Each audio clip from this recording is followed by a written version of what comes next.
రాజనీకే స్తుతి స్తోత్రములు, గీతములు మంగళధ్వనులు. రాజనీకే స్తుతి స్తోత్రములు, గీతములు మంగళధ్వనులు. శుభము శుభము శుభము నిత్యము, హల్లెలూయా ఆమేన్ ఆమేన్. శుభము శుభము శుభము నిత్యము, హల్లెలూయా ఆమేన్ ఆమేన్.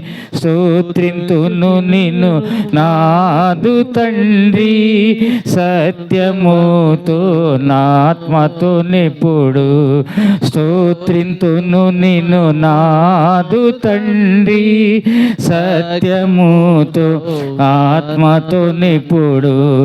పరిశుద్ధాలంకారములతో దర్శించెదను శరణం శరణం. పరిశుద్ధాలంకారములతో దర్శించెదను శరణం శరణం. స్తోత్రింతుము నిన్ను మాదు తండ్రి, సత్యముతో ఆత్మతో నిపుడు. స్తోత్రింతును నిన్ను నాదు తండ్రి, సత్యముతో ఆత్మతో నిపుడు. ప్రేమగల నా తండ్రి, నమ్మకమైన వాడా, ఘనమైన వాడవుగా, నమ్మకమైన వాడవుగా, ప్రయాణింపజేసేవాడవుగా, పోషింపజేసేవాడవుగా, రక్షింపబడిన నాటి నుండి నేటి వరకు కూడా నన్ను, కుటుంబాన్ని, అయా సంఘాన్ని మీరు ఈ రీతిగా కాపాడుతూ వస్తూ ఉన్న నీ ప్రేమ మహోన్నతమైన నీ యొక్క కృపను కొనియాడుతూ నేను హెచ్చిస్తూ ఉన్నా. ఘనమైన వాడా, ఈ దినం చూడక ఎంతోమంది వారి వారి జీవితాలు నష్టపరుచుకున్నారు, నాశనానికి అప్పగించబడ్డారు. కానీ నాలో ఏ గొప్పతనం లేకపోయినా మరి మా తండ్రినైనా, మా తండ్రి నీవు నీ యొక్క కృపను ప్రతి క్షణము కూడా ప్రకటించేవాడవుగా, నా యొక్క ప్రయాణములో ముందు వెనుకలు ఆవరించిన వాడవుగా ఉంటూ ఈ రీతిగా మరి మా తండ్రి నా పట్ల మీరు ఎనలేని ప్రకటనను, నాయన ప్రేమను ఈ రీతిగా ప్రకటిస్తూ వస్తున్న నీ ప్రేమ గొప్పదని ఒప్పుకుంటూ నీ దాసుని సిలువ చాటున దాచి ఇశ్రాయేలీలను కోల్చటానికి ఫరో చక్రవర్తి సింహాసనం మీద కూర్చుని ఎన్నో విధాలుగా సతాయించాడు. మీరు సోమరులు అని. అవునయ్యా, ఆ స్థితిని అధిగమించటానికి, వారి యొక్క తప్పు తెలుసుకుని సాతానుడి యొక్క ఉచ్చులో నుండి బయటికి రావటానికి మోషే ద్వారా నీ యొక్క ప్రమాణాలు మొత్తం కూడా నెరవేర్చిన వాడవుగా ఉంటూ వారందరినీ కూడా నడిపించిన నీ ప్రేమ గొప్పదని అంటూ ఉన్నా. మరి ఒకసారి ఆ యొక్క వాక్యాన్ని, ఆ యొక్క మాటలను నా యొక్క గమనంలో ఉంచిన నీ ప్రేమ గొప్పది అని ఒప్పుకుంటూ ఉన్నా. ఘనమైన వాడా, అదే రీతిగా మరి మా తండ్రినైనా నేను ఈ లోకంలో ప్రయాణిస్తూ ఉన్నప్పుడు సాతానుడు ఎన్నో విధాలుగా కూడా నన్ను కూడా పరిశోధించేటట్లుగా ఆ రీతిగానే మరి మా తండ్రినైనా హింసల పాలు, ఎన్నో అనర్థాలకి, ఎన్నో కష్ట నష్టాలకి గురి చేస్తూ ఉంటాడు. కానీ నీవు నీ యొక్క వాక్యంతో, నీ యొక్క మహోన్నతత్వంతో, ఆ యొక్క కలువరి సిలువలో ఆనాడు నా పట్ల నీవు చూపించిన నీ యొక్క ప్రేమను ఈనాటికి కూడా చూపుతూ వస్తూ ఉన్న నీ ప్రేమ గొప్పదని ఒప్పుకుంటూ నీకేది కూడా చెల్లించలేక ఈ చిన్న స్తుతి ఆరాధన క్రీస్తు యేసు వారి పేరట నీకే నేను సమర్పించుకుంటున్నాను తండ్రి. ఆమేన్. సంఖ్య 23. నీ వెలుగు నీ సత్యము బయలుదేర నిమ్ము, నీ వెలుగు నీ సత్యము బయలుదేర నిమ్ము. దేవా నా దేవా, నీ వెలుగు నీ సత్యము బయలుదేర నిమ్ము, నీ వెలుగు నీ సత్యము బయలుదేర నిమ్ము. ఏలా కృంగి పోతివి, ఏలా కృంగి పోతివి, భీతిన్ వీడు నా ప్రాణమా, భీతిన్ వీడు నా ప్రాణమా, ప్రీతిన్ ప్రభుని గనుమా, ప్రీతిన్ ప్రభుని గనుమా, దేవా నా దేవా నీ వెలుగు నీ సత్యము బయలు దేర నిమ్ము, నీ వెలుగు నీ సత్యము బయలు దేర నిమ్ము. బైబిల్ పల్లవులు పాడండి. ఆయన మన కొరకు సజీవ బలియాగం అయ్యాడు. ఆ యొక్క కార్యాన్ని ఎవరైతే వారి యొక్క నోటితో ఒప్పుకుంటారో, వారి యొక్క హృదయంతో ధ్యానించేటట్లుగా ఉంటారో, వారు తప్పకుండా లోకంలో నుంచి విడుదల పొందుతారు. వాళ్ళు తప్పకుండా ప్రభువారు మనందరి పట్ల ఆయన చూపించిన ఉచితమైన కృపను, ప్రేమను ఈ రీతిగా రొట్టె ద్రాక్షారసంగా ప్రకటించి ఉన్నాడు. ఆయన మనం నిలువబడిన స్థలంలో మన కొరకు ఆయన నుంచున్నాడు. మనం పొందవలసిన దెబ్బలు మన పక్షాన ఆయన తిన్నాడు. సమస్తమైన బాధ, సమస్తమైన ఎంతో కష్టము ఆయన ఎంతో కూడా సంతోషపడుతూ తండ్రి యొక్క రాజ్యాన్ని విడిచి భూలోకానికి వచ్చిన దగ్గర నుంచి కూడా ఆయన సమస్తాన్ని కూడా మనందరి పట్ల తన యొక్క ప్రేమను చూపిస్తూనే ఉన్నాడు. ఆ యొక్క కలువరి సిలువలో బలియాగం అవ్వటానికి ఆ యొక్క బాధను, వేదనను అనుభవిస్తూ కూడా మనలను తోలనాడినట్లుగా కానీ, మన మీద కోపపడినట్లుగా కానీ ఎక్కడ కూడా లేదు వాక్యంలో. చూడండి, మన యొక్క స్థితి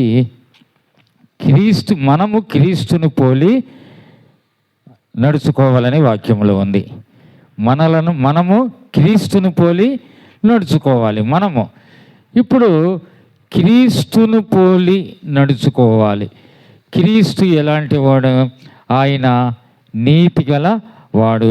క్రీస్తు ఎలాంటి వాడు? సత్యముగా ఆయన జీవించేవాడు. ఆయన తర్వాత ఆయన ఎవరో? జీవాధిపతి, నేనే జీవమును అన్నాడు. క్రీస్తు యేసు వారి స్వరూప్యంలోనికి రావాలంటే ఆయన లోకానికి ఎంతో ఒక స్థిరమైన ఆహ్వానము ఏమని ఇచ్చాడు? మత్తయి సువార్త 28వ అధ్యాయంలో 11వ అధ్యాయంలో ఏమని ఇచ్చాడు? ప్రయాసపడి భారము మోసుకొనుచున్న వారలారా మీరు నా యొద్దకు రండి, నేను మీకు అది విశ్రాంతినిచ్చేది ఎవరో? దేవుడు. ఆయన తప్ప మనకి ఎవరు కూడా విశ్రాంతి ఇచ్చేవారు ఎవరు కూడా లేరు. మనం పాపులమై ఉండగానే, మన శాపముతో మనం కొట్టుమిట్టాడుతూ ఉండగానే, ఒక ఆత్మీయమైన అంధకార స్థితిలో ఉండగానే, ఏ మార్గము మంచిదో ఏ మార్గము చెడిపోయిందో గుర్తించని స్థితిలో ఉండగానే ఆయన సమస్తమును మనకు విడమర్చి ప్రకటించటానికి, ఆయనలో ఏ మిష లేకపోయినా, ఏ పాపము లేకపోయినా మన అందరి కొరకు ఒక పాపముగా చేయబడ్డాడని వాక్యం మాట్లాడుతూ ఉంది. పాపముగా చేయబడ్డాడని. అసలు పాపులం ఎవరు? మనము. ఆ దేవాది దేవుడు మన యొక్క స్థితి మనకు ఒక మంచి పోరాటం కావాలి. పోరాటము లేకుండా మనము దేవుని యొక్క రాజ్యం మనం పొందుకోలేము. మనకు అది ఒక గోల్, అది ఒక గురి. మనకు దేవుని యొక్క రాజ్యం అనేది ఒక గురి. ఆ యొక్క గురి వైపు మనము ప్రయాణించేటట్లుగా ఉండాలి. ఎలాగుంటుందంటే, మనము గురివైపు, మనము పందెము రంగంలో ఉన్నవాళ్ళము. ఎందులో ఉన్నవాళ్ళం? మనము పందెపు రంగంలో ఉన్నవాళ్ళము. పందెపు రంగంలో ఉన్నవాడు పక్కన ఉన్న వాళ్ళని చూస్తాడా? చూడడు. వీళ్ళని చూస్తాడా? చూడడు. వెనకాల ఉన్నవాళ్ళు వాడిది ఏదన్నా కానీ చూస్తుంటాడా? చూడడు. ఆ యొక్క విజిల్, ఆ యొక్క ఈల ధ్వని ఎప్పుడు వినిపిస్తుందా అప్పుడు వెంటనే లేచి పరుగులు తీయటానికి సిద్ధపడి ఉంటాడు. అంతేగాని ఈ పక్కన ఏది కూడా ఉండదు. సంఘమును క్రీస్తు యేసు వారు కూడా అదే రీతిగా ఉండాలని కోరుకుంటూ ఉన్నాడు. చూడండి, సంఘమును ఏ రీతిగా గురి వైపుకు పరుగులు తీసేటట్లుగా ఆ రీతిగా ప్రతి ఒక్కరు కూడా ఉండాలని ఆయన ఈ లోకంలో కోరుకుంటూ ఉన్నాడు. ఎలా అంటే మనము లోకములో మనం జీవిస్తూ ఉన్నాం, లోకంలో మనం ఉంచున్నాం, లోకంలో ప్రయాణిస్తూ ఉన్నాం. కానీ మనకు లోక సంబంధం మనకేది కూడా వద్దు, లోక సంబంధమైన కార్యాలు ఏది కూడా వద్దు. లోకంతో మనం మింగిల్ అవ్వద్దు, లోకంతో కూర్చోవద్దు, లోకంతో నుంచోవద్దు. అంటే నువ్వు లోకంలో నుంచుంటున్నావు, లోకంలో కూర్చుంటున్నావు, లోకంలో ఉద్యోగం చేస్తూ ఉన్నావు. కానీ లోకముతో వేరు, తో అనేది వేరు, లో అనేది వేరు. మనందరం లోకములో ఉన్నాం, అవును కదా? ఎక్కడున్నాం మనం? లోకములో. ఎక్కడున్నాం? లోకములో ఉన్నాం, కానీ లోకముతో ఉండొద్దు. ఎక్కడున్నాం మనం? లోకములో ఉన్నాం, కానీ లోకముతో ఉండవద్దు. లోకములో నుంచో, లోకములో కూర్చో, లోకములో పరిగెత్తు, లోకములో ఉద్యోగం చేయి. కానీ లోకముతో నుంచోవద్దు, లోకముతో కూర్చోవద్దు, లోకంతో ప్రయాణించవద్దు. చూడండి, సంఘమును ఆయన పరమగీతముల్లో దేనితో పోల్చాడో రండి. పరమగీతములు, సాంగ్ ఆఫ్ సోలమోన్ 1వ అధ్యాయము 9వ వచనం.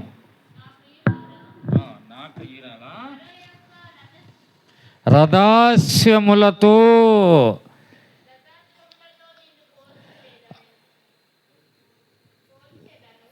ఏమ్మా మైథిలి చదువు ఇప్పుడు మంచిగా. నా ప్రియురాలా, ఫరో యొక్క రథాస్యములతో నిన్ను పోల్చేదను. చాలు, ప్రభువారి సహాయం కొరకు ప్రార్థన చేసుకుందాం.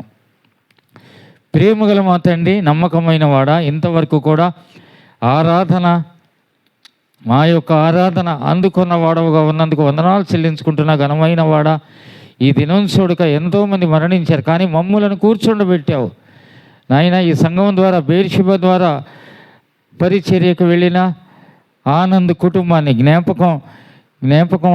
జ్ఞాపకమందు ఉంచుకున్నారు. అతన్ని మీరు నీ నోటి బోరగా మీరు వాడుకుంటున్నారు. అందు నిమిత్తమై వందనాలు చెల్లించుకుంటూ ఉన్నా. నీ యొక్క బల్లలో మా ఇష్టానుసారంగా చేయి వేయకుండా ప్రతి ఒక్కరం కూడా విజ్ఞతతో, మరి మా తండ్రి జ్ఞానము కలిగి పరిశుద్ధతలోనికి ప్రయాణించి ఆ రీతిగా నీ యొక్క బల్లలో చేయి వేసేటట్టుగా కృపను చూపమని చిన్నపిల్లలందరినీ కూడా నీ యొక్క హస్తాలకి అప్పగించుకుంటూ, వారి నుండి ఎలాంటి మరి మా తండ్రి గొడవ, మరి ఈరోజు సండే స్కూల్ లేదు, వారి నుండి ఎలాంటి గొడవ కూడా రాకుండా, గలిబిలి జరగకుండా సహాయపడుతూ రమ్మని, రాని వారిని కూడా జ్ఞాపకం అందించుకోమని మా రక్షకుడు క్రీస్తు యేసు వారి నామాలు ప్రార్థించి స్తోత్రించి వేడుకుంటున్నాం మా తండ్రి, ఆమేన్. దేంతో పోల్చాడంట? నా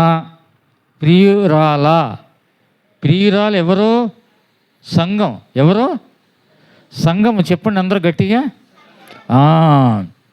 సంఘము, పరిశుద్ధ సంఘము, ఆయన రక్తము చేత విమోచించబడిన సంఘము, పరిశుద్ధతలో నిలిచే సంఘము, ఆయన వైపు, ఆయన కొరకు విశ్వాసముతో నిరీక్షణతో ఎదురు చూచే సంఘము. ఏమంటున్నాడు? నా ప్రియురాల, నిన్ను నేను దేనితో పోలుస్తున్నాడంట? ఫరో యొక్క. ఎంత విరుద్ధంగా ఉందండి! ఫరో రథాస్యములు. ఫరో అన్నవాడు వేరు, రథాస్యములు అంటే రథమునకు కట్టే గుర్రములు వేరు. సరే, ఫరో యొక్క రథాస్యములతోనే ఎందుకు పోల్చాలి? ఇందాటి వరకు దేవుడు ఏమన్నాడు? ఫరో మనల్ని ఏమన్నాడు? సోమరులు అన్నాడు. అంటే ఫరో దగ్గర నుంచి, ఫరోని చీకొట్టాడు దేవుడు, ఫరో దగ్గర నుంచి బయటికి తెచ్చాడు. సరే, చీకొట్టేశాడు. ఫరో నువ్వు సరైనోడు కాదు, నీలో ఉన్నవన్నీ కూడా చీకటి కార్యాలు, నీలో పాతాళానికి సంబంధించి అంధకార సంబంధమైన క్రియలు ఉన్నాయి, లోకంతో నువ్వు ఏకం చేయబడిన వాడవు. అది తీసి పెట్టచ్చు. కానీ ఎవరు వస్తున్నారు చూడండి, డోరు కొడుతున్నారా? ఎందుకయ్యా? చూడండి, ఫరో యొక్క రథాశ్వములతో నిన్ను నేను పోల్చేదను. ఇప్పుడు ఆయన ఫరో యొక్క రథాశ్వములతోనే ఎందుకు అది పోల్చాలి? ఆయన వేరే రథాశ్వములతో పోల్చాలిగా. ఫరోను దేవుడు ధిక్కరించిన, అతని యొక్క ప్రవర్తన, ఆ రాజ్యంలో ఉండే కార్యాలన్నీ కూడా వ్యతిరేకించిన ఆయన ఫరో యొక్క రథములు, అశ్వములు, ఆ యొక్క గుర్రాలను సమర్థించాడు, ఆ యొక్క జంతువులను సమర్థించాడు, వాటిలో ఉన్న పోరాటాన్ని ఆయన సమర్థించాడు. ఎందుకు సమర్థించాడో చూడండి. అటువంటి కార్యాలు మనలో ఉన్నాయి ఉండాలని ఆయన కోరుకున్నాడు. రథాశ్వములతో నిన్ను పోల్చేదను, అట్లాగూ నువ్వు ఉండాలని ఆయన కోరుకుంటూ ఉన్నాడు మనల్ని. చూడండి ఎందు నిమిత్తమో చూడండి. నిర్గమాకాండము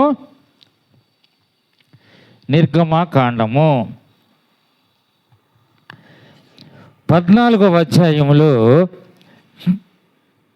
15వ వచనం చూడండి. అంతలో యెహోవా మోషేను చూచి, నీవేళ నాకు మొరపెట్టుచున్నావు, సాగిపోడి అని ఇశ్రాయేలీయులతో చెప్పుము. చాలు. ఇశ్రాయేలీయులు ఐగుప్తులో నుంచి బయటకు వచ్చారు. ఇశ్రాయేలీయులు ఐగుప్తులో నుంచి మోషే యొక్క నాయకత్వంలో బయటకు వచ్చారు. ఇప్పుడు బయటికి వచ్చినాక ఫరో యొక్క హృదయం ఏమైంది? కఠినమైంది. ఏమైంది? కఠినమైంది. అంటే అయ్యో, వాళ్ళు తేరగా మాకు దొరికారు కదా, చక్కగా మేము అన్ని పనులు కూడా చేయించుకున్నాం కదా, ఈ పనులన్నీ కూడా మా యొక్క పనులన్నిటి కూడా ఇప్పుడు ఆటంకం వచ్చేసిందే, మరి ఇప్పుడు ఈ పనులు మేము చేసుకోవాలా? వాళ్ళని ఎందుకు బయటికి వెళ్ళనివ్వాలి? వాళ్ళు ఇంతకాలం బ్రతికారు కదా, వాళ్ళు ఇక్కడనే ఉంచుదాం, వాళ్ళని తరుముదాం అని అందరితో ఏకమయ్యాడు ఆయన ఫరో. తన యొక్క రాజ్యాధికారులతో, తన యొక్క అధికారులతో, తన యొక్క సైన్యంతో, తన యొక్క మనుషులతో, తన యొక్క జనాంగంతో అందరితో కూడా ఆయన ఏకమయ్యాడు. ఏకమయ్యి వీళ్లను తరమటము ప్రారంభించాడు. తరిమినప్పుడు ఫరో తర్వాత సైన్యము వీళ్ళందరూ కూడా ఇశ్రాయేలీయులను తరమాలి అంటే కాలినడకన సాధ్యమవుద్దా?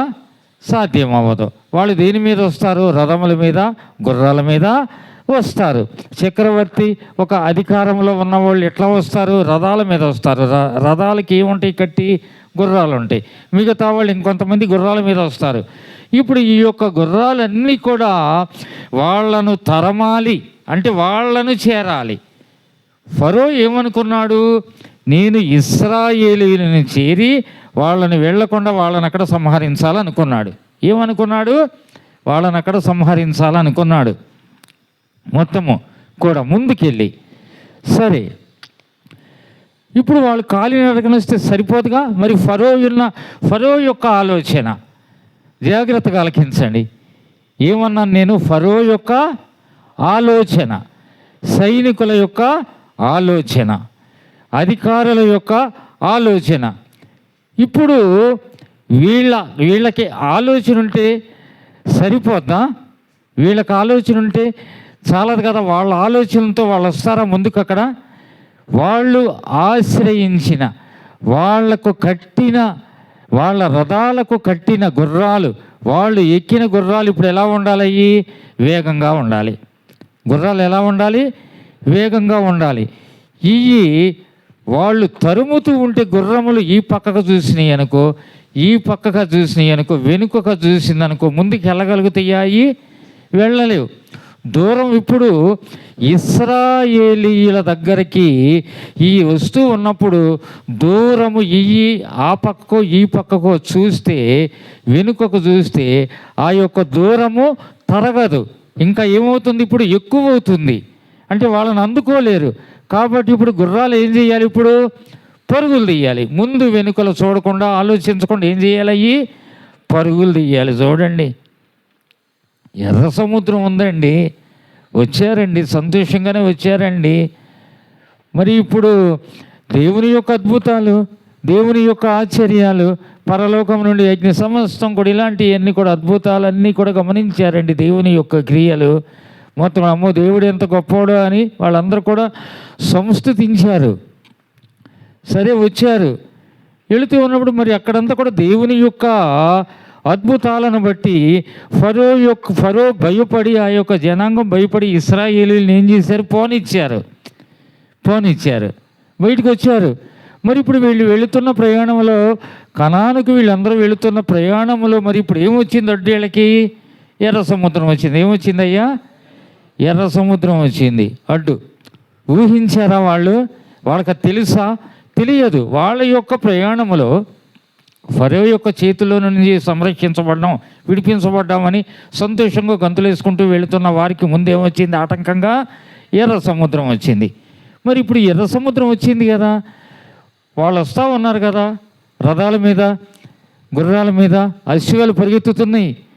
ఆ చక్రవర్తి మాట ఆలకించి, మా చక్రవర్తి చెప్పాడు ఇశ్రాయేలీయులను అందుకోమని, ఈ ముందుకు వెళ్ళమన్నాడు. పరిగెత్తుతున్నాం మేము, అవి వస్తూ ఉన్నాయి, వెళ్ళనివ్వటం లేదు. సముద్రం ఉంది, ఎట్లా వెళ్తారు? సముద్రం మీద వెళ్ళాలి.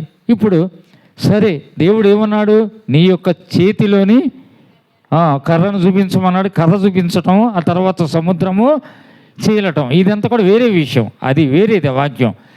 కర్రను చూపించటం, సముద్రము రెండు చీలికగా చీలటం, ఆ నీళ్లు అటు ఇటు గోడల్లాగా నుంచోవటం, తర్వాత మధ్యలో ఆరిన నేలలాగా తయారవటం జరిగిపోయింది. సరే, ఇశ్రాయేలీయులు అంతకుముందు అంతా కూడా సముద్రం, మాకు అక్కడ సమాధులు లేవనా, మేము అక్కడే సమాధి అయ్యేవాళ్ళం కదా, ఇంత దూరం ఎందుకు తీసుకొచ్చావు? ఎర్ర సముద్రంలో మునిగి చావాలనా? ఈ సముద్రం ఇక్కడ అడ్డు వచ్చింది, వాళ్ళు మమ్మల్ని తరుముకుంటూ వస్తున్నారు, వాళ్ళ చేతుల్లో చంపడం ఎందుకు?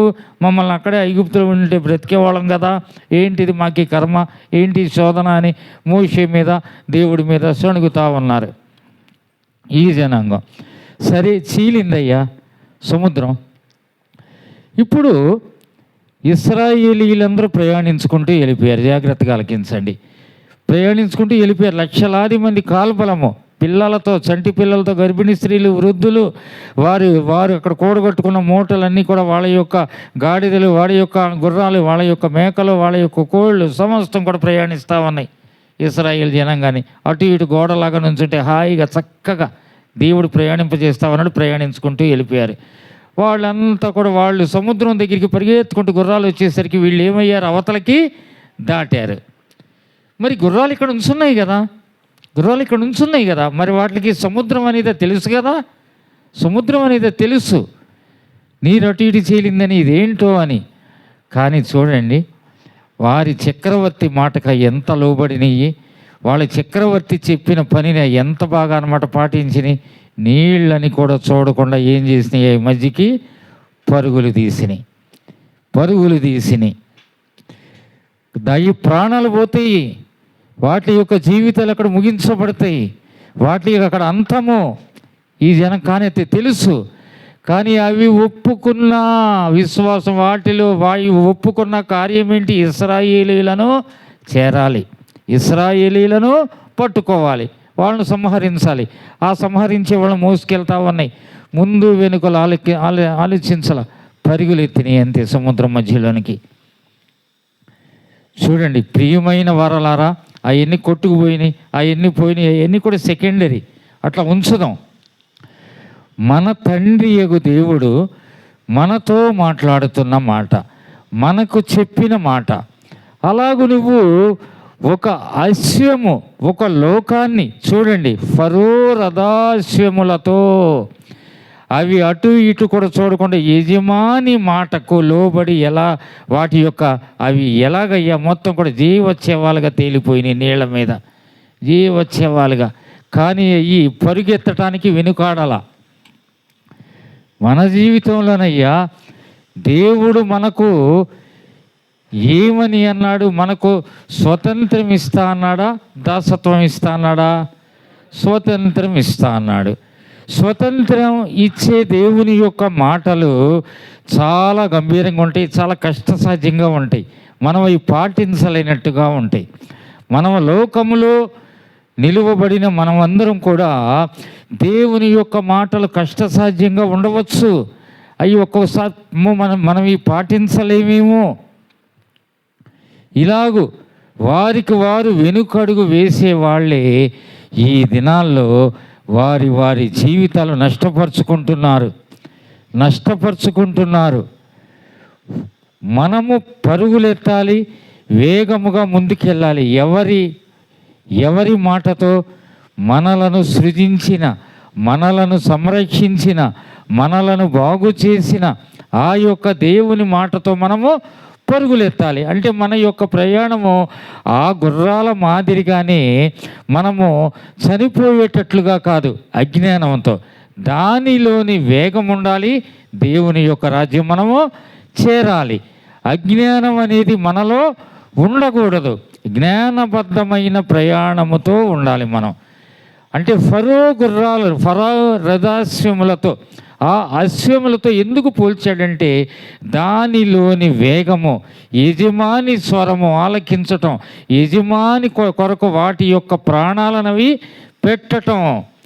మరి మన యజమాని కోసము మనము ప్రాణాలు పెడతాము? అసలు మన యజమాని కోసం మనము ఈ రీతిగా సమస్తం కూడా చేయగలమా? ఆ రీతిగా అసలు మనము చూడండి, దేవుని యొక్క వాక్యములో కొన్ని మాటలు మనము ధ్యానించినప్పుడు ఎలాగుంటాయంటే, పౌలు గారు రాసిన లేఖలలో కొన్ని మాటలు చూడండి. కొలస్సీలోనికి రండి. కొలస్సీ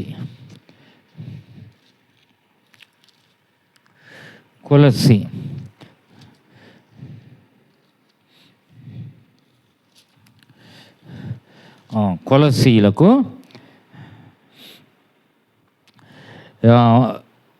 1వ అధ్యాయము 29 చూడండి, చదువు. అందు నిమిత్తము నాలో బలముగానుందా బలహీనంగానుందా?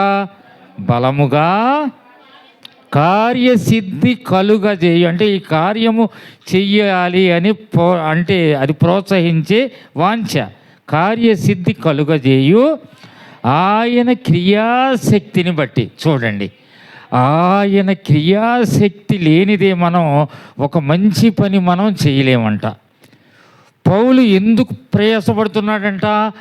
ఆయన కార్యం తాను చెయ్యాలని. ఆ యొక్క కార్యసిద్ధి మనలోనికి, తనలోనికి రావాలని అంట. మనము ఫరో యొక్క అశ్వములో, ఫరో యొక్క రాజ్య గుర్రములో ఉన్న కార్యం ఏంటి? తన యొక్క యజమాని చెప్పిన కార్యం తన యొక్క హృదయంలో ఉంచుకొని ఏం చేసింది? అది మరణం వస్తుందని తెలిసిన, నీళ్లు ఇట్లా మళ్ళీ చెయ్యి చాపిన, అయ్యో నీళ్ళు ఇటు వచ్చేస్తున్నాయి, మా ప్రాణాలు పోతాయి అని చెప్పి తెలిసిన కానీ ఏం చేసినాయి? పరుగులు తీసినాయి ఆ మధ్యలోకి అయ్యి. చూడండి, కార్యసిద్ధి కలుగజేయు ఆయన క్రియాశక్తి బట్టి. ఆ గుర్రాలకు ఆయన క్రియ, ఆ ఫరో యొక్క క్రియ. మనకెవరిది క్రియ? మనలను రక్షించిన క్రీస్తు యేసు వారి యొక్క క్రియ. మనలో ఏ క్రియ ఉండాలి? మనలను రక్షించిన, మనలను సంరక్షించిన, ఎప్పుడు కూడా మనలను సంరక్షించిన క్రీస్తును మనము గణపరచకుండా, ఆయనను హెచ్చించకుండా, ఆయన మన యొక్క జీవితంలో ఇచ్చిన ఒక సాక్ష్యమును, మంచి రక్షణను మనము ఉపయోగించి ఈ లోకంలో ప్రయాణించకపోతే తప్పకుండా సాతానుడి యొక్క క్రియ మన యొక్క హృదయంలో చేరుతుంది. అప్పుడు మన యొక్క జీవితము అతలాకుతలమవుతుంది. నుంచోలేము, కూర్చోలేము, ఇటు బ్రతకలేము. అందుకని ఇలాంటి మరణాలు ఎందుకు వస్తున్నాయి? ఇయే ప్రతి ఒక్కరు వాళ్ళ జీవితంలో ఓడిపోయి ఏమవ్వాలనుకుంటున్నారు? హ్యాంగ్ చేసుకోవటం, నదుల్లో దూకటం, రైళ్ళు కింద పడటం, ఇయే అన్నీ ఇలాంటివే. నీలో క్రియాశక్తి ఏముంటుంది? సాతానుడి యొక్క క్రియాశక్తి ఉన్నప్పుడు అది మరణంకు లాక్కెళ్తుంది. కానీ పౌలు మాట్లాడుతున్న మాట, మనలో క్రీస్తు యేసు వారి యొక్క శక్తి సామర్థ్యాలు మనలో ఉన్నప్పుడు ఒక కార్యసిద్ధి, మనం ఈ పని చేయాలని మనల్ని అది ప్రోత్సహిస్తుంది. మనము అలాగనమాట ప్రయాణించకుండా నుంచున్న దగ్గరే కావాలంటే రావు. ఫరో రథాశ్వం ముందుకెళ్ళింది. సావైనా మరణమైనా, సావైనా రేవైనా, తాడో పేడో తేల్చుకుందాం అన్నట్టుగా. అది మన యొక్క ప్రయాణం ఆ రీతిగా ఉండాలి. రక్షింపబడిన విశ్వాసి ఎవరు కూడా వారిలో క్రియాశక్తి, క్రీస్తుకు సంబంధించిన క్రియాశక్తి ఉండాలంట. క్రీస్తుకు సంబంధించిన మహోన్నతమైన ఒక మహాకార్యం ఉండాలంట. ఆ కార్యం లేకపోతే ఏది కూడా చెయ్యలేరు. ఆ రీతిగా అది మనం ఉండాలి. పౌలు దానికోసం ప్రయాసపడుతున్నాడంట. దేనికోసం? ఆయన యొక్క క్రియాశక్తితో మంచి కార్యం నేను చెయ్యాలని ఆయన దాని కొరకు పోరాడుతూ ఉన్నాడంట. అది ఆ లక్షణం కలిగి మనము ఉండాలి. ఆ లక్షణము. ఆ తర్వాత రండి ఇంకోటి, ఫిలిప్పి ఫిలిప్పి 4:13.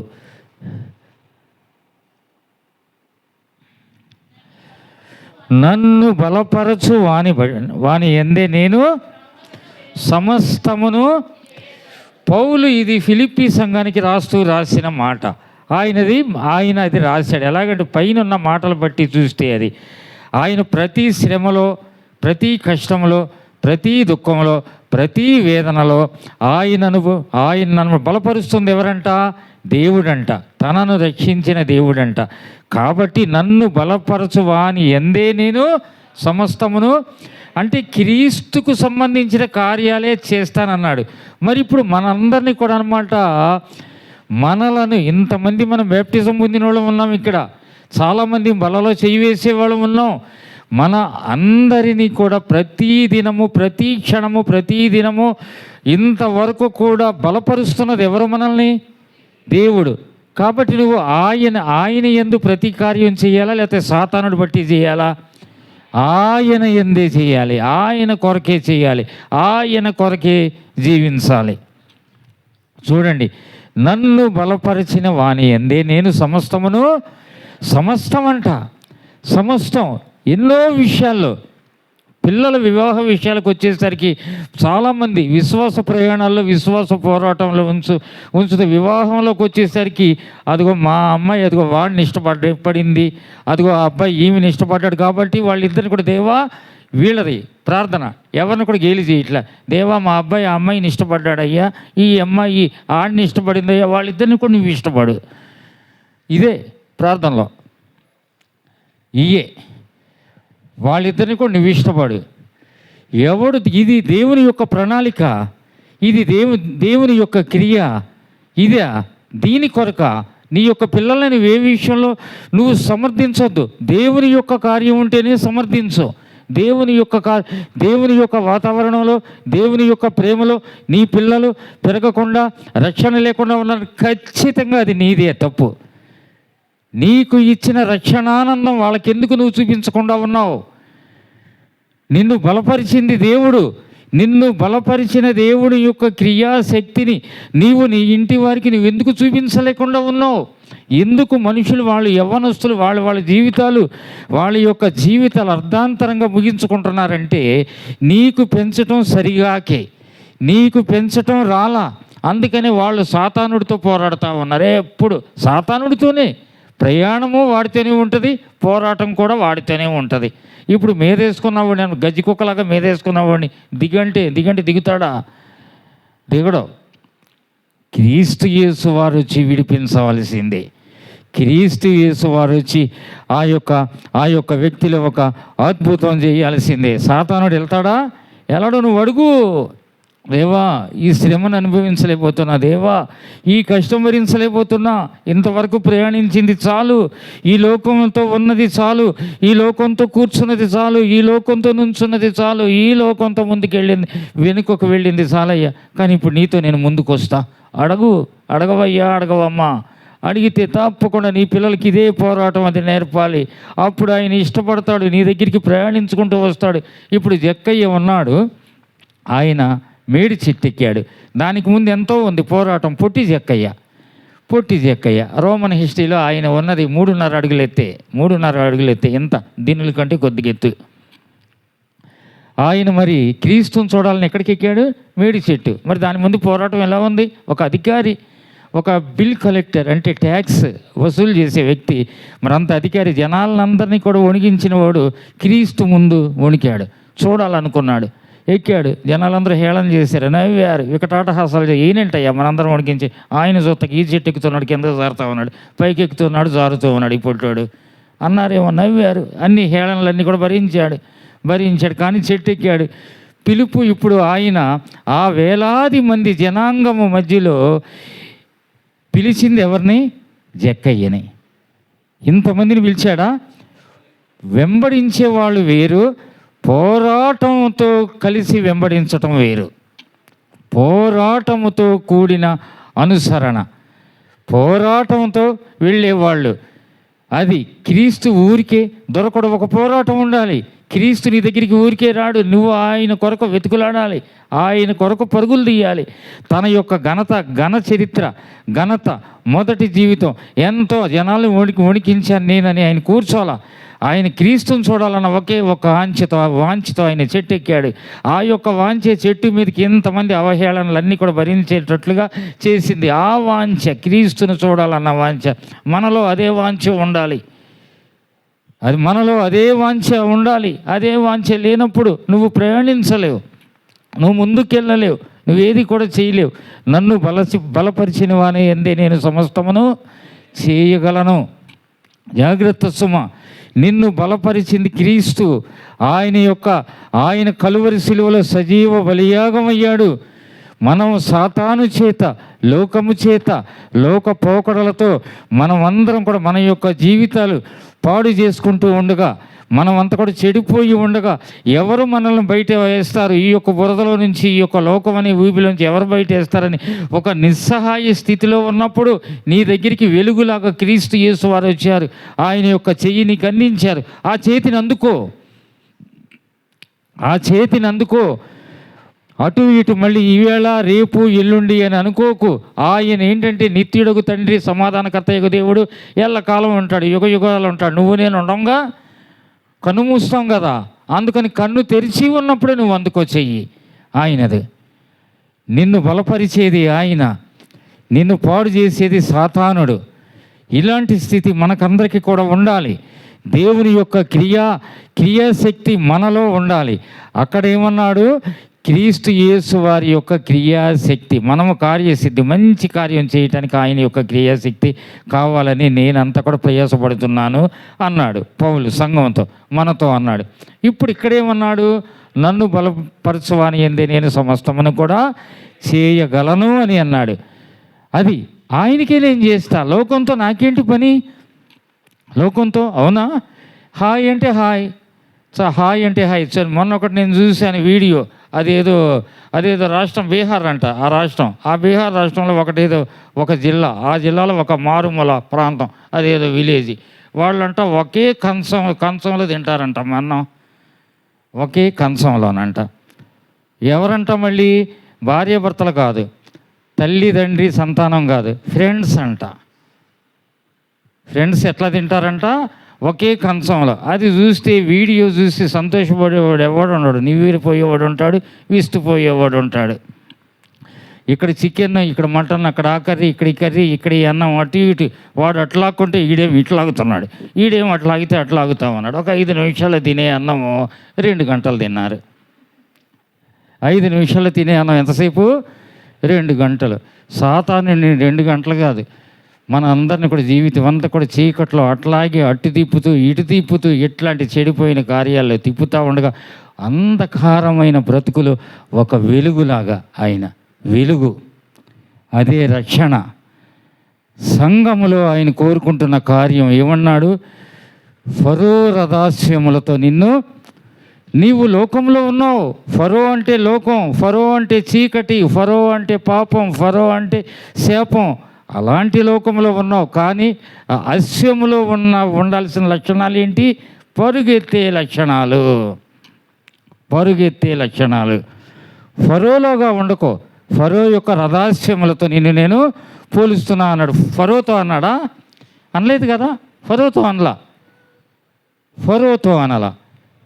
ఫరో యొక్క రథాస్యం ఆ రీతిగా ఉండటం నేర్చుకోరు. లోకము ఫరో, అశ్వము నీవు. ఆ యొక్క అశ్వం పరుగెత్తే అశ్వము. ఈ దినాల్లో కావాల్సింది అలాంటి వాళ్ళే దేవుడికి. ఈ దినాల్లో పరుగులెత్తుకుంటూ దేవుని యొక్క వాక్యాన్ని వ్యాప్తి చేసేవాళ్ళే కావాలి. ఆమె చూడండి, శ్యామలమ్మ తెలుసు కదా అందరికీ. ఆమె సియోను మందిరం కట్టి మనకి బ్రాంచ్గా చేయమని ఇచ్చింది, మన హెబ్రోని కదా. అది మనం చేస్తున్నాం కదా. ఎన్ని కష్టాలు పడిందండి. 50 గజాలమ్మ స్థలం. ఎంతది? 50 గజాలు. చిన్న స్థలంలో ఒక 2 నెలల్లో అది నిర్మించబడాల్సిన సంఘము, కట్టబడవలసిన సంఘము ఆ నైబర్స్తో, ఆ యొక్క మేస్త్రితో ఇట్లా బాబోయ్ 11 మాసాలు 12 మాసాలు అది కూడా ఇన్కంప్లీట్గా ఉంది. కానీ మనం అక్కడ సేవ మనం ప్రారంభించేసాం. అక్కడ చూడండి ఎన్ని పోరాటాలు లోకంలో ఉంటే, కానీ ఆమె విశ్వాసం వదిలేసిందా? అశ్వంలాగానే పరిగెత్తింది ముందుకి. బాబోయ్ వీళ్ళు నన్ను బాధిస్తున్నారు, బాబోయ్ వీళ్ళు నన్ను అడ్డుకున్నారు, బాబోయ్ వీళ్ళు నన్ను బంధిస్తున్నారు, అటు ఇటు చూడాల, ముందుకు పరుగులెత్తింది. ఫోన్ చేసినప్పుడల్లా బ్రదర్ అది త్వరగా అయిపోవాలి, అక్కడ సేవ మనం ప్రారంభించాలి, మీరే అక్కడ సేవకుడు, హెబ్రోను నుంచి పిలుద్దాం, ఇదే ఈ మాటలే. కానీ అమ్మ వాళ్ళు నన్ను కొడుతున్నారు, వాళ్ళు ఇది చేశారు అది చేశారని చెప్పలేదు ఆమె. చాలా జాగ్రత్త సుమ. ఫరో యొక్క రహస్యం, ఫరో లోకం, నువ్వు లోకంలో ఉన్నావు, నేను కూడా లోకంలో ఉన్నా, కానీ అశ్వంలాగా ఏం చేయాలి? మనం క్రీస్తు కొరకు పరుగులు తీయాలి. మన యొక్క ప్రాణములు కూడా లెక్కించబడద్దు, లెక్క పెట్టుకోవద్దు. క్రీస్తు కొరకు, క్రీస్తు నా కొరకు మరణించాడు అని ఎవడైతే ఒక నిశ్చయమైన తీర్మానం కలిగి ఉంటాడో వాడు క్రీస్తు కొరకు వాడి యొక్క ప్రాణమును పెట్టగలడు. క్రీస్తు నా కొరకు మరణించకుండా, క్రీస్తు నా కొరకు మరణించలేదు, లేకపోతే క్రీస్తు మరణించాడు అని చాలా క్యాజువల్గా చెప్పాడు అనుకో, వాడు క్రీస్తు కొరకు పరుగులు ఎత్తలేడు. క్రీస్తు నా కొరకు, ఎవరైతే నా కొరకు అని అంటారో వాడు ఏం చేస్తాడమ్మా? ముందుకు పరుగులు ఎడతాడు. క్రీస్తు మరణించాడని ఒక క్యాజువల్గా చెప్పేవాడు క్రీస్తు కొరకు పరుగులు ఎత్తలేడు, వాడు లోకంతో పరుగులు ఎత్తుతాడు అంతే. బ్యాప్టిజం పొందటం కాదు, క్రీస్తు యేసును మన స్వరక్షకుడిగా ఒప్పుకోవటం కాదు, ఆ క్రీస్తును కలిగి ఆ క్రీస్తుకు సంబంధించిన ఒక కార్యాలు లోకానికి విచిత్రం అవ్వచ్చు, లోకానికి విడ్డూరం అవ్వచ్చు, లోకం వాళ్ళందరూ కూడా విస్తుపోవచ్చు, ఏదన్నా నిన్ను హేళన చేయొచ్చు, ఏదన్నా కానీ హేళన చేయొచ్చు. కానీ మనం క్రీస్తుకు సంబంధించిన కార్యాలతోనే మనం ముందుకు ప్రయాణించాలి. నా చిన్నతనంలో ఒకళ్ళు హౌసులోళ్ళు అంటారు చూడండి, కంసాలు అంటారు, వాళ్ళు దేవుని యొక్క మందిరానికి వచ్చారు మాతో. సండే స్కూల్ అప్పటి నుంచి కూడా చిన్నపిల్లలందరినీ కూడా మందిరానికి తీసుకెళ్ళేవాళ్ళం. అందరినీ కూడా మళ్ళీ పేర్లు ఎందుకులే యూట్యూబ్లోకి వెళ్తుంది కాబట్టి ఆ కుటుంబాన్ని అందరినీ తీసుకెళ్ళాం. అయితే అక్కడ మందిరం దగ్గరికి వచ్చేసరికి వాళ్ళందరూ మందిరం దగ్గరికి అట్లా వెళుతూ ఉన్నప్పుడు ముసుగులు వేసుకునేవాళ్ళు, ఆడవాళ్ళు మగవాళ్ళు. పుస్తకం అడుగు ఏంటిదంటే అదిగో మా వాళ్ళు ఉన్నారు అక్కడ, బంధువులు మా వాళ్ళు ఉన్నారు, బంధువులు మా వాళ్ళు ఉన్నారు, మా వాళ్ళు ఉన్నారు, మా వాళ్ళు ఉన్నారు అంటే క్రీస్తు దగ్గరికి రాల. క్రీస్తు కావాలని వచ్చారు, మా వాళ్ళని వాళ్ళని చూశాడు, మందిరంలోకి వచ్చారు. మళ్ళీ వచ్చేటప్పుడు కూడా ముసుగులు వేసుకుని ఇట్లా వచ్చేవాళ్ళు. అది ఇది చూసి వాళ్ళల్లో సాతానుడు తీరా అమ్మయ్య వీళ్ళని ఇక్కడ పట్టుకోవచ్చు అని ఆడబట్టి వాళ్ళు వచ్చి మీరు మందిరానికి వెళ్ళడానికి లేదు, మందిరానికి వెళ్ళడానికి లేదని అట్లా చేశారు. వాళ్ళు కంప్లీట్గా మందిరమే మానేశారు. ఆ ఇంట్లో జరిగిన సంగతులు ఎట్లా ఉన్నాయో తెలుసా? అతను నాకు చాలా క్లోజ్ ఫ్రెండ్, మేమందరం గోళీలు ఆడుకునేవాళ్ళం చాలా చక్కగా. ఆ కుటుంబంలో అర్ధరాత్రి నిద్రలో నుంచి లేచి కరెంటు స్తంభాలు ఎక్కడం, అర్ధరాత్రిలో నుంచి నిద్రలో నుంచి లేచి కరెంటు పోల్స్ ఎక్కటం, తర్వాత ఏదన్నా ఈ డ్రైన్ వాటర్లో కూర్చోవటం, అంటే డ్రైనేజ్ వాటర్లో కూర్చోవటం, తల్లిదండ్రులు ఎత్తుక్కోవటం, మనసులు ఏమయ్యాడు ఎత్తుక్కోవటం. కరెంటు స్తంభం ఎక్కేవేంట ఏమో మరి నా పక్కన ఎవడో నుంచుని ఎక్కువ అన్నాడు, నేను ఎక్కాను. డ్రైనేజీలు కూర్చున్నావేంట నాన్న మంచం వేస్తే అని అంటే ఏమో నా పక్కన ఎవడో కూర్చుని బుర్రలో దిగు అన్నాడు, ఇంట్లో నుంచి పారిపో అన్నాడు. మళ్ళీ వాళ్ళు దేవుణ్ణి ఆశ్రయించారు, వాళ్ళు దేవుని పట్టుకున్నారు. మొత్తం అలాంటి బంధకాల నుంచి విడిపించబడిన వారికి దేవుని యొక్క సన్నిధానంలో సంతోషించి గంతులు వేశారు. జాగ్రత్త సుమ, నీ దేవుడు గనుడు, నీ దేవుడు పరిశుద్ధుడు, నీ దేవుని యొక్క స్వరాన్ని నువ్వు ఆలకించబోతే తప్పకుండా సాతానుడి యొక్క స్వరం నీ పక్కన నుంచి ఉంటుంది. సాతానుడి యొక్క స్వరం నీ పక్కన నుంచి ఉంటుంది. ఆ దేవుని యొక్క స్వరం నేను బాగు చేస్తుంది. సాతానుడు కరెంటు పోల్ ఎక్కువ షాక్ కూడా అక్కడ ఎక్కువ చక్కగా బెడ్ కరెంటు పోల్లే బెడ్. కానీ అదంతా కూడా అవును నిజమే, కరెంటు షాక్ కొడితే నిజంగా చక్కగా బెడ్లోకే వెళ్తాడు, మనలోకి చక్కగా బురద, అది మనకది కంపు. కానీ సాతానుడు ఇంపులాగా చక్కగా అబ్బాయి ఎంత బాగుందో ఆ వాసన, అబ్బాయి ఎంత బాగుందో, పెంట వాసన కదా అయ్యా, ఏంటి అట్లుంది ఆ వాసన భరించలేం, లేదు చాలా బాగుంది. సాతానుడు పక్కన కూర్చొని నిజంగా ఆ వాసన మనకి ఎంతో ఇంపు. క్రీస్తు కొరకు పరిమళమైన వాసనతో, క్రీస్తు కొరకు పరిమళమైన సువాసనతో మనం ముందుకెళ్ళాలి. ఈ లోకంలో మనం ఉన్నాం, దేవుడు ఏమన్నాడు? ఫరోని చూపించాడు, రథ అశ్వమును చూపించాడు. ఫరో అన్నవాడు లోకం, కానీ ఆడు లోకము వాడి యొక్క అశ్వమే అట్లా వాడిది అన్నమాట, పరుగులు తీసింది. మరి క్రీస్తు చేతిలో అశ్వము నీవు, క్రీస్తు చేతిలో గుర్రము నీవు, క్రీస్తు వదిలిన బాణము నువ్వు. మరి నువ్వెలా ఉండాలి? నువ్వే రీతిగా పరుగులెత్తాలి. నువ్వు ప్రతి ఒక్క హృదయంలోనికి నువ్వు చొచ్చుకుంటూ వెళ్ళి ఎన్ని యొక్క హృదయాలు నువ్వు బద్దలు చెయ్యాలి, ఎన్ని హృదయాలు కొయ్యాలి, ఎన్ని హృదయాలు నీ యొక్క రక్షణ కార్యం నువ్వు ఆ యొక్క హృదయాలలో వెలిగించాలి. ఆ స్థితిని కలిగి ఉండాలి. ఆ స్థితిని మనల్ని రక్షించిన వాడు దేవుడు, మన కొరకు బలియాగమైన వాడు ఆయన యొక్క చేతుల్లో బాణాలు మనం ఆ రీతిగా మనము పరుగులు తీయాలి. ఎక్కడైనా కూర్చున్నావా, అలుపు వచ్చింది, అలసిపోయా, కాళ్ళు నొప్పి వేసినాయి, మోకాళ్ళు నొప్పులు వచ్చినాయి, నడువు నొప్పి వచ్చింది, ఆ రోగం ఉంది, ఈ రోగం ఉంది అని నువ్వు కూర్చున్నావా, సాతానుడితో పాటు లోకంలో తిరిగే సమస్తమైన రోగాలు శరీరంలోకి వస్తాయి. జాగ్రత్త సుమ. కూర్చోవద్దు, ప్రయాణించు, పరుగులది. నాకందరికీ బాగుండే పరుగులు తీసేదేమ్మా సోని? బాగోదు ఎవరికి, పరుగులు తీయటమే. మందిరం ఒకరోజు ఒక 5 నిమిషాలు, మొన్న ఆదివారం లాస్ట్ వీక్ నేను ఎక్కడికి వెళ్ళా, సైదాబాద్ వెళ్ళా. ఎంత దూరం కానీ లేచా, 3 గంటలకే లేచి వంట చేసా. అన్నీ ఎక్కడ వంట లేకుండా చేసినట్టుగా ఆనవాళ్ళు లేకుండా లేచి మళ్ళీ అంత కూడా పరుగులు తీసా. పరుగులు ఎత్తాలి. కూర్చుంటే ఎవడొస్తాడు మన దగ్గరికి? ఎవరు వస్తారు? సాతానుడు వస్తాడు. ఆడు ఏమంటాడు మనల్ని?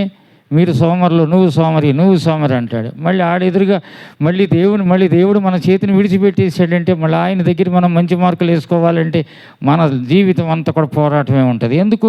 ఒక సంతోషకరమైన శుభవర్తమానంతో మన దగ్గరికి వచ్చి మన జీవితాలు, మన యొక్క హృదయాలు ఆకర్షించాడు. ఆ యొక్క వెలుగు మన యొక్క హృదయంలో ఉంది. ఆ స్థితితో మనందరం కూడా ఈ యొక్క బలలో మనము చేయి వేద్దాం. మోకరించండి అందరూ కూడా.